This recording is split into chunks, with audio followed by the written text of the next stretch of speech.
Présentez-vous. Moi, président Sonacos, responsable. Quels sont vos sentiments en tant que parrain de la première édition de notre frère Yergassi, organisée par ASC Derklé?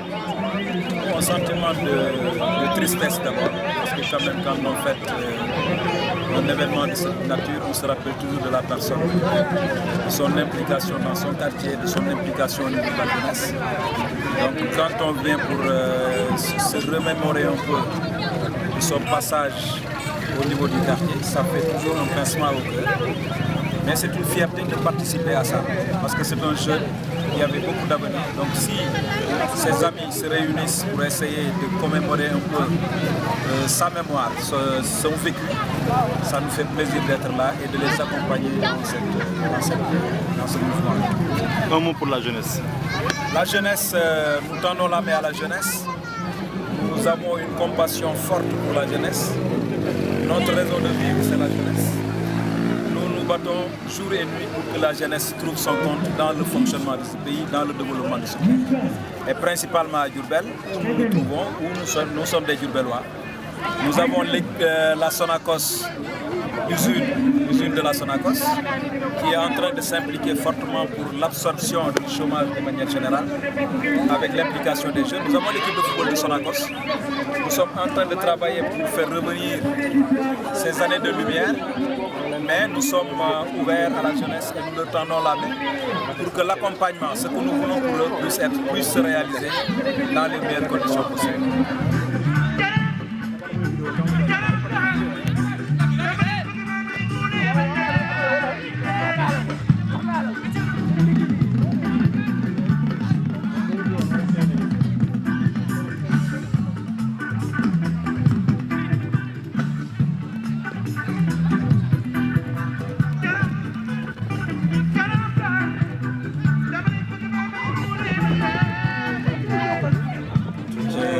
Nous avions discuté avec les jeunes du quartier qui avaient manifesté la volonté de collaborer avec nous sur le plan politique et sur le plan, disons, de manière globale sur le plan social. Et ces rencontres ont abouti sur la nécessité, de les appuyer pour que certains jeunes puissent intégrer la Sonacos et ensuite les appuyer pour qu'ils puissent trouver un parrain pour cette finale qu'ils devaient organiser pour un de leurs amis, pour un hommage qu'ils devaient lui rendre. Et à la suite de nos différents entretiens, nous avons retenu de parrainer cette finale qui a été en premier lieu programmée et malheureusement qui a été renvoyée à cause de la pandémie.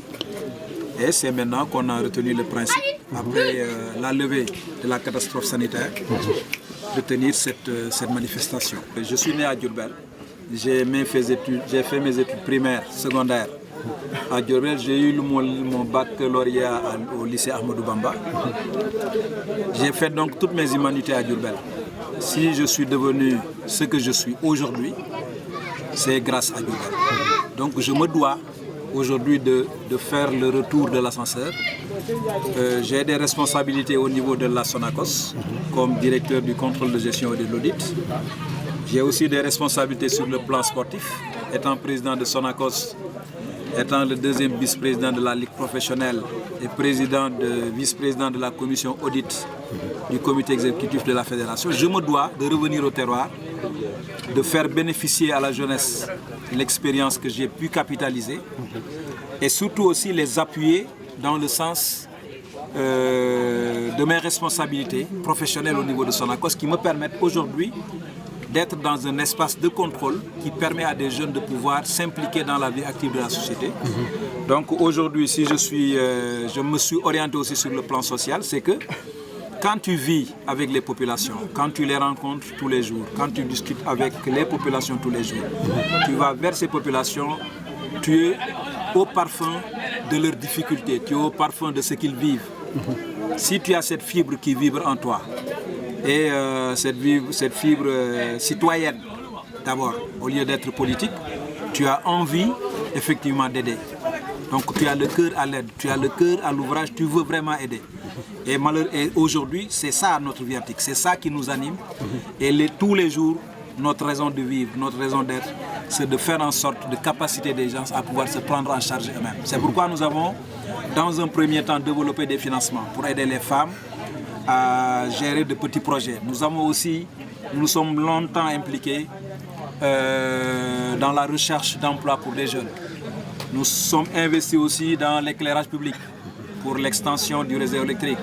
Nous avons aussi travaillé dans le sens de mettre en place un dispositif sanitaire. Et vraiment, il y a beaucoup d'autres choses, l'appui quotidien que nous faisons au Dara, que nous faisons aux populations défavorisées. Et ça, franchement, nous n'en faisons pas un trophée. Pour nous, c'est tout à fait naturel que nous le faisons. C'est pourquoi notre orientation aujourd'hui va plus aller dans le sens d'appuyer les populations, d'aller vers les populations, de s'enquérir de leurs problèmes, de leurs difficultés et les aider, les accompagner à pouvoir régler ces questions.